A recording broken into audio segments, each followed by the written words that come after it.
Chapter 44. Once the last float had passed and the parade was over, Steve let Jade go.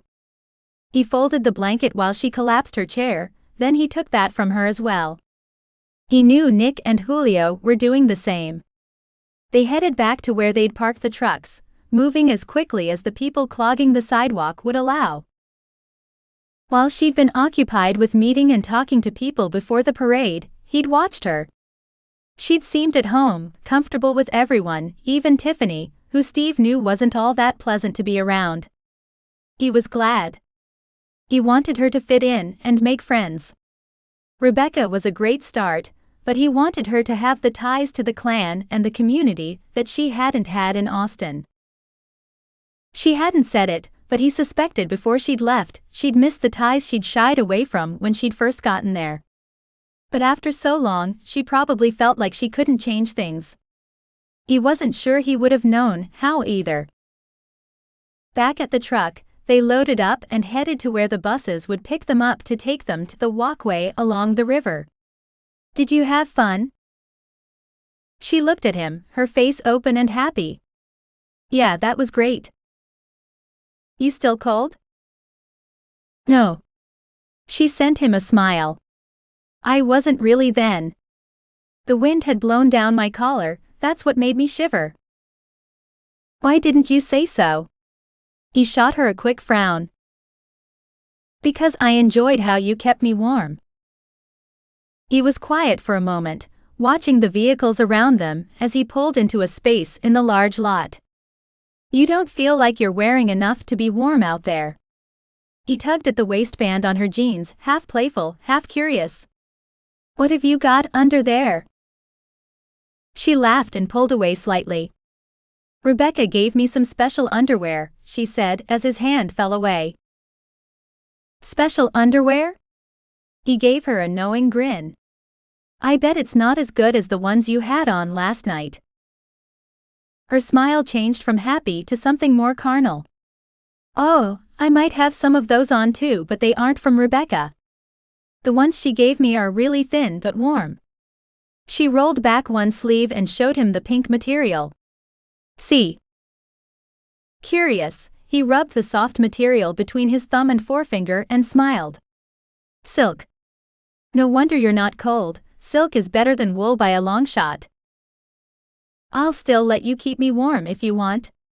She flipped her sweater back over her arm and sent him a half-lidded look, her eyes filled with heat.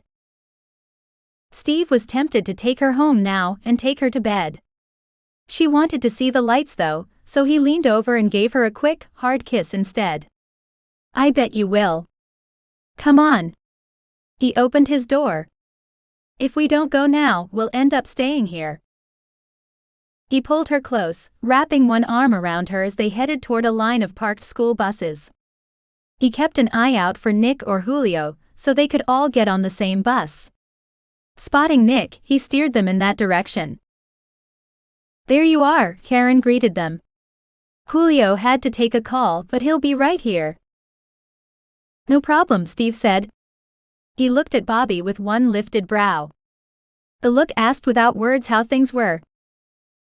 Bobby nodded once, letting Steve know all was fine, but remained silent, and a moment later Julio appeared. "Are we ready?" He glanced around the group. "We were just waiting for you, dear," Karen told him. Together, they headed for the nearest bus.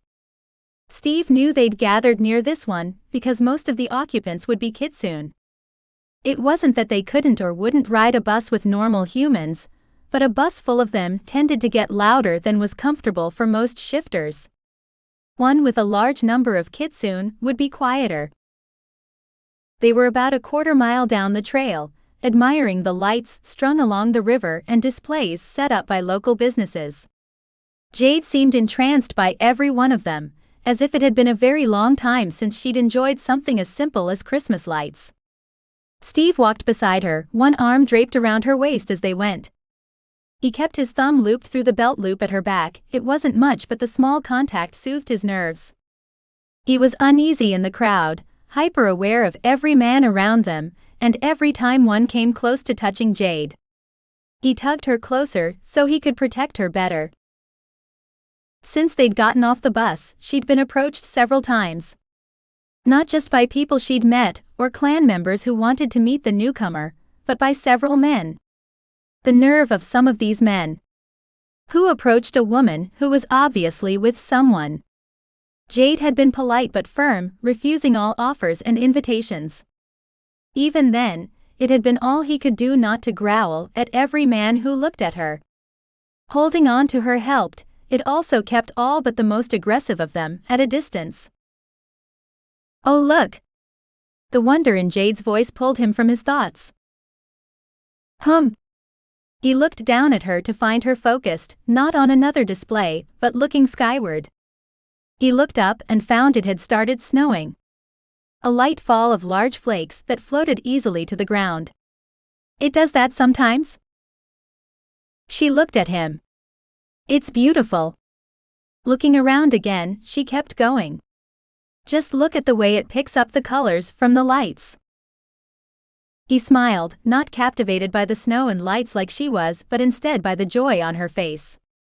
The rest of the group was only a few paces ahead of them, but it was as if they were alone as they strolled along the path. He pulled her closer, dropped a gentle kiss on top of her head, and wrapped his arm around her shoulders.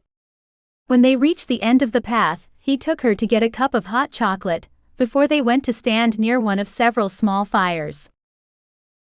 They'd left the rest of the group around the fires, and were on the bus back to the truck when his phone rang.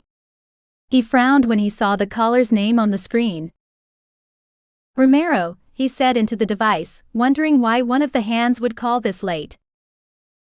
"Sir, you gotta come quick. It's Frank." Jess's voice was frantic. "What's wrong?" "We were in the barn checking on the horses, and he just collapsed." The other man's distress was clear in his voice. "Is he breathing?" "Yeah, but I can't wake him." "Is it just the two of you, or are you all there?" He needed to know if the human hands knew what was going on, but he couldn't ask outright, not on a bus full of people. "Just us. We've been taking turns. A different pair makes the check each night." "All right, hold tight. We're in town, but I'll be there as soon as I can." "Okay. Call me if anything changes." "Will do," Jess said. Steve hung up and shoved the phone back in his pocket. "What's wrong?" Jade asked. "Frank's hurt, we need to get to the barn." She seemed to sense that he didn't want to say more, at least not here. "Okay."